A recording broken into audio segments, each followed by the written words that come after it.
اللہ تعالی نے اس دنیا میں کم و بیش 18,000 مخلوقات کو پیدا فرمایا۔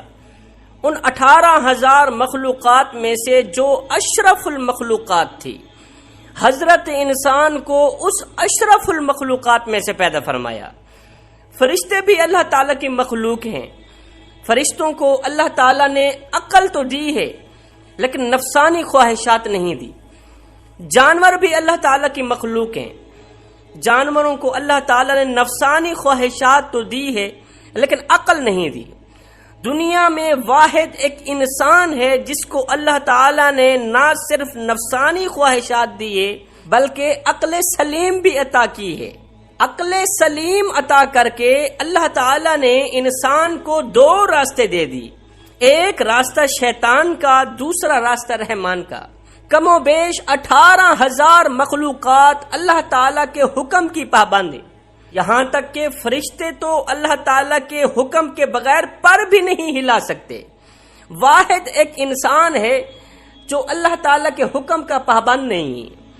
اللہ تعالیٰ نے انسان کو حکم کا پابند نہیں رکھا، 2 راستے دے دی، ایک راستہ جنت کا، دوسرا راستہ جہنم کا، ایک راستہ شیطان کا، دوسرا راستہ رحمان کا۔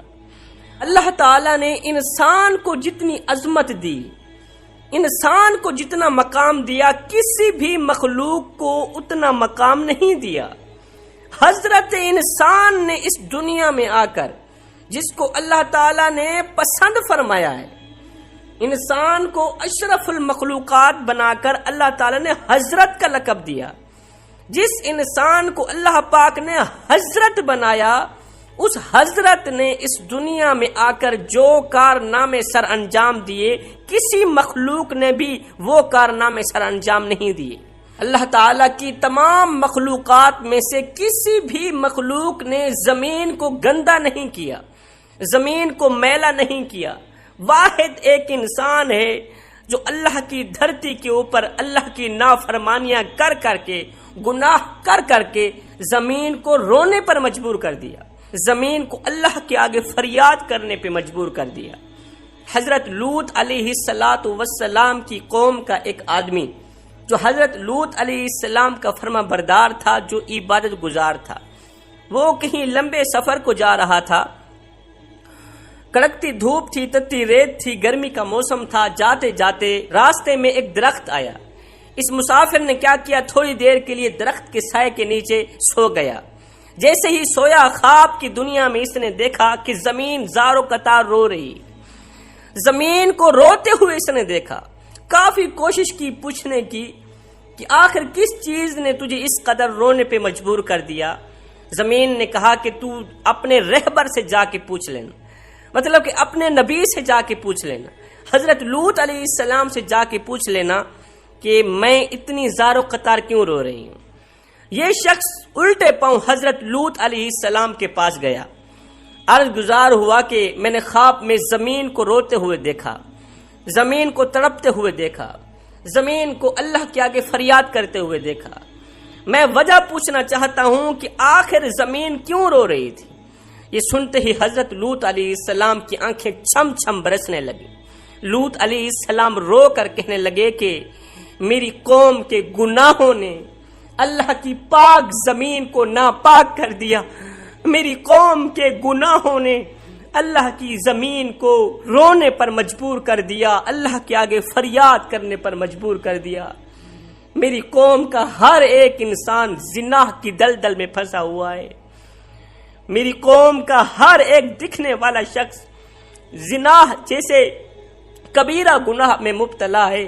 جب ایک گناہ کے اوپر دوسرا گناہ، دوسرے گناہ کے اوپر تیسرا گناہ اس دھرتی کے اوپر ہوتا ہے تو زمین رو کر اللہ سے فریاد کرتی ہے، رو کر کہتی ہے او میرے مالک، تیری مخلوق کو کیا ہو گیا جو حضرت انسان بن کر اس دنیا میں آئی تھی اور کیڑوں سے بھی بدتر نکلی۔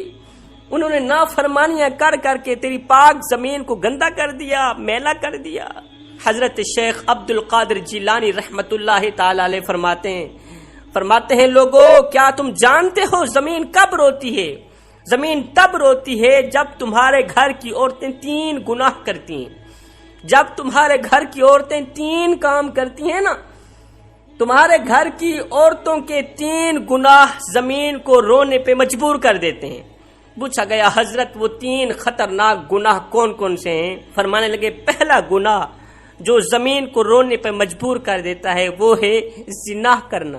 جب ایک مرد ایک عورت دونوں مل کر بدکاری کرتے ہیں، زنا کرتے ہیں، زنا کرنے کے بعد جب عورت غسل کرتی ہے، پانی اس کے سر سے گزرتا ہوا، جسم کے ایک ایک بال کو چھوتا ہوا، پیروں سے نیچے زمین پر جاتا ہے، تو اس وقت زمین رو کر کہتی ہے، زمین چیخ کر کہتی ہے میرے مالک تیرے بندوں کو کیا ہو گیا، تو نے انہی حضرت انسان بنا کر دنیا میں بھیجا تھا، یہ نادان تو کیڑوں سے بھی بدتر نکلے۔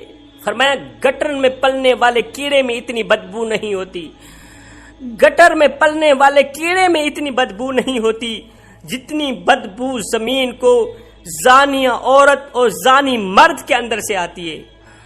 جب زانیہ عورت زانی مرد غسل کر رہے ہوتے ہیں نا، اس وقت ان کے جسم کا ایک ایک بال ان پر لعنت کر رہا ہوتا ہے، ان کے ہاتھ ان پر لعنت کر رہے ہوتے ہیں، ہاتھوں کی انگلیاں، ان کی زبان، ان کے جسم کا ایک ایک بال ان پر لعنت کر رہا ہوتا ہے۔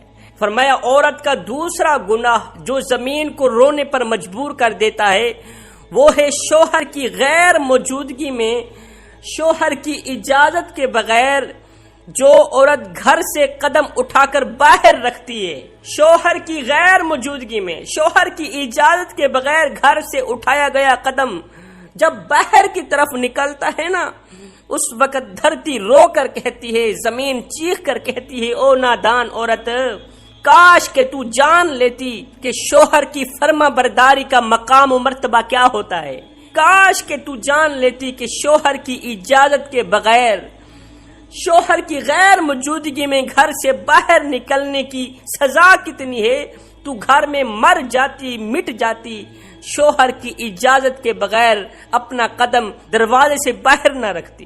فرمایا عورت کا تیسرا گناہ جو زمین کو رونے پہ مجبور کر دیتا ہے وہ ہے پیروں پر گھنگرو باندھ کے، پاؤں میں گھنگرو باندھ کے غیر محرم مردوں کے سامنے ناچنا، غیر محرم مردوں کے سامنے ڈانس کرنا، معاشرے میں بے حیائی پھیلانا، بے غیرتی پھیلانا، بے غیرتی کی طرف قدم اٹھانا، بے حیائی کی طرف قدم اٹھانا۔